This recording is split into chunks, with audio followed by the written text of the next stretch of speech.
가정법입니다. 가정법은 어법법 문제 중에서는 출제 빈도가 가장 적습니다. 가정법 문제 여러 가지 형태로 출제가 되는 포인트가 있는데요. 일단 출제 빈도는 굉장히 적다라는 거. 1년 기준으로 봤을 때 가정법 관련된 문제는 제가 볼 때는 한 5문제 정도밖에 안 나옵니다. 그래서 가볍게 정리를 해주시면 좋을 것 같아요. 그래서 가정법이라고 하는 것은 말 그대로 가정입니다. 조건의 의미를 가지고 있는 내용을 얘기할 때 이 가정법 표현을 써줄 수가 있는데요. 대표적으로 접속사 if가 있겠죠. 만약 뭐뭐라는 의미를 가지고 있는 접속사 if 다음에 주어 동사 쉼표 다음에 주어 동사 주절 동사가 올 수가 있는데요. 가정법 현재가 되겠고요. 조건절의 현재 시제를 써주기 때문에 이때 현재 조건절의 현재나 때로는 현재 완료가 미래를 의미를 나타내주고 있습니다. 그때는 주절은 어떤 의미가 들어가야 돼요? 미래 표현으로서 이런 조동사가 들어간다라는 거죠. 뭐뭐 할 것이다, 할 것이다, 할 수 있다, 할 수 있다. should도 할 것이다, should도 will과 같은 의미로 갈 수가 있습니다. 그 외에도 해달라라는 거, 해야만 한다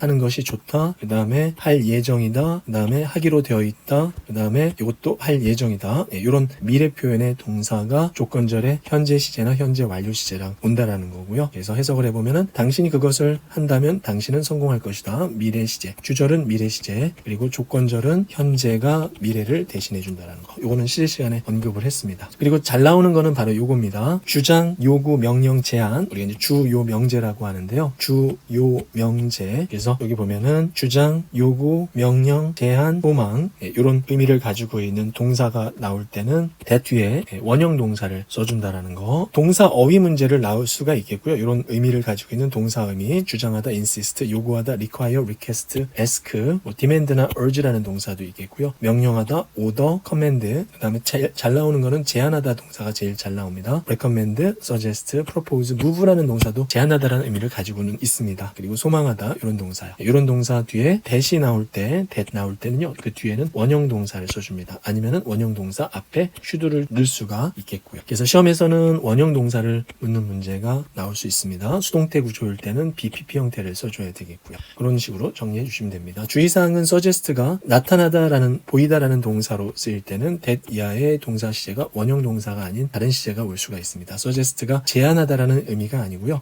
나타나다, 보여주다라는 의미가 될 때는 그때는 다른 시제, 원형 동사가 아닌 다른 시제가 옵니다. evidence, results, data, studies, statistics 이런 것들이 문장의 주어로 올 수가 있겠고요. 이때 suggest that을 써줄 때는 suggest 동사가 제안하다라는 동사가 아니라 보여주다라는 의미로 써준다는 겁니다. 그때는 that 뒤에는 일반 그냥 시제를 써주면 됩니다. suggest that 그냥 원형 동사 말고요. 현재 시제 suggest that 이렇게 조동사 일반 조동사를 써줍니다. 자, 그 다음에 요게 또 가끔씩 나오는데요. 가주어, 진주어 형태로서 뒤에 역시나 should가 들어가거나 원형 동사가 들어가는데 이때 형용사를 묻는 문제가 나오는데 그때 나오는 형용사가 중필이 형용사입니다. 중요한, 필요한이라는 의미를 가지고 있는 형용사 문제를 묻는 문제가 나옵니다. 이거는 형용사 파트 시간에도 한번 얘기를 했는데요. 가주어, 진주어, 대절, 주어 동사. 근데 특이한 점은 뒤에 원형 동사를 썼다라는 게 특이한 점이죠. 이럴 때 요 형용사 어휘를 묻는 문제가 나오는데 어떤 의미를 가지고 있는 형용사? 중요한, 필요한이라는 의미 혹은 이성적 판단을 나타내주는 형용사 이런 형용사가 나옵니다. 시험에서는 이런 거 조금 어려운 단어 vital이나 critical 이런 단어 그리고 필수적인이라는 의미로서 imperative나 essential 그 다음에 의무적인이라는 형용사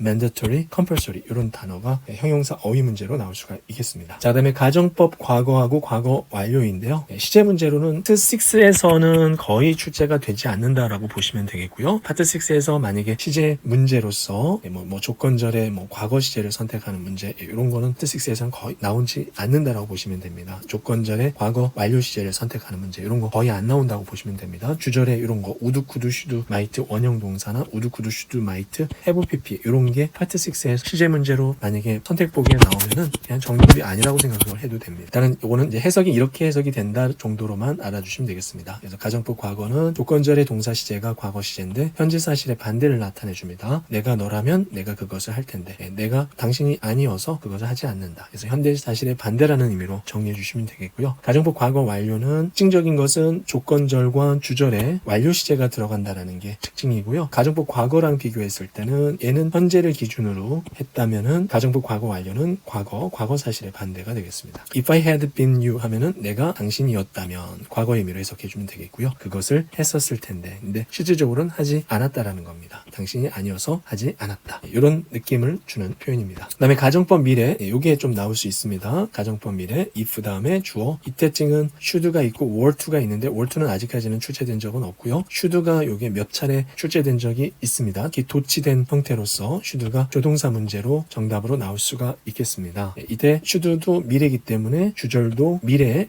표현으로 갈 수가 있겠습니다. 그래서 뭐 이런 게 있겠고요. should는 강한 의심, 실현 가능성이 희박할 때 보통 요 의미로 토익에서는 출제가 됩니다. were to는 실현 불가능한 일, 해서는 안 될 일, 기대하지 않은 일, 뭐 이런 거는 참고로 알아두시면 되겠고요. 자, 그래서 이제 should가 미래 표현으로 나옵니다. 그래서 요거 보면은 이것이 사실이라면 내가 성공할 텐데 요거를 도치해가지고 할 수 있습니다. 아랫부분에 있으니까 요거 아래에서 설명을 하도록 하겠습니다. 자, 그다음에 혼합가정법이 있는데요. 혼합가정법도 토익에서는 아직까지는 출제된 적이 없습니다. 그래서 혼합가정법은 조건절이 가정법 과거 완료, 주절은 가정법 과거 이렇게 혼합되어 있는 겁니다. 그래서 조건절은 과거의 의미, 주절은 현재의 의미로서 혼합이 되어 있는 거고요. 예문을 가지고 설명을 드리면은 당신이 헤드 PP니까 과거 시점을 얘기하는 겁니다. 과거에 당신이 고등학교 시절에 좀 더 열심히 공부했었더라면 과거의 의미로 해석을 해주면 되겠고요. 현재 이렇게 now가 같이 들어가 있죠. 현재 그 대학을 갈 텐데 이런 느낌을 줄 때 혼합가정법을 써줍니다. 그리고 가정법 도치가 요게 이제 가끔씩 나오는데요. 요게 나올 때 학생들이 많이 틀립니다. 가정법 도치 방법 접속사의 if를 빼주고요. 그리고 주어 동사 순서를 바꿔줍니다. 그러면은 같은 의미로서 도치 형태로서 좀 더 심플하게 쓸 수가 있습니다. 그래서 if I were you를 같은 의미로 were I you 이렇게 쓸 수가 있는데요. if 빼고 주어 동사만 순서만 바꿔주면 됩니다. 이렇게 갈 수가 있겠습니다. 뭐 굳이 시험에 나온 문제를 난다면 요거를 묻는 문제가 나올 수가 있겠죠. 비동사 were를 묻는 문제. 근데 토익에서는 요게 나온다라는 거예요. should를 선택하는 문제. 가정법 과거 완료도 마찬가지로 if I had been smarter 하면은 내가 좀 더 smarter 하면은 좀 더 똑똑했다면 내가 결코 성공을 그러한 실수를 하지 않았을 텐데 가정법 과거 완료입니다. 그래서 이것도 마찬가지로 좀 더 심플하게 if 빼고 I had를 순서를 바꿔서 had I 나머지는 그대로 써주면 되겠고요. 이렇게 갈 수가 있습니다. 이때 시험에서는 had를 묻는 문제가 출제가 된 적이 있고요. 이때는 having을 써주면 안 됩니다. 완료 분사 구문이 아니고요. 만약에 having을 써준다고 하면 바로 뒤에 PP 형태가 붙어야 되겠죠. 근데 뒤에 I가 있다라는 게 특징입니다. 그 다음에 가정법 미래입니다. 자, 이것도 마찬가지로 당신이 어떤 도움이 필요하다면 편하게 마음껏 우리에게 연락을 해주세요. 그래서 이것도 마찬가지로 가정법 미래 표현인데요. 뒤에 명령문 남았었죠. 이것도 같은 표현으로서 어떻게 고칠 수가 있다라고요. if 빼고 you should를 순서를 바꿔서 should you 그 다음에 나머지 부분을 그대로 그냥 붙여주시면 되겠고요. 그래서 시험에서는 should를 묻는 문제가 나옵니다.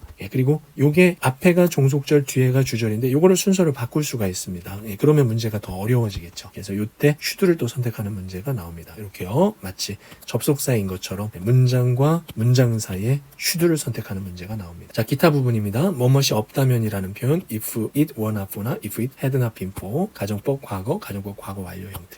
자, 요거를 줄이면은 if not for 요거 자체를 묻는 문제가 출제가 되었고요. 한 단어로는 without 아니면은 but for라는 표현도 있습니다. 자, 여기서 여기까지 해서요. 가정법까지 설명을 드렸습니다.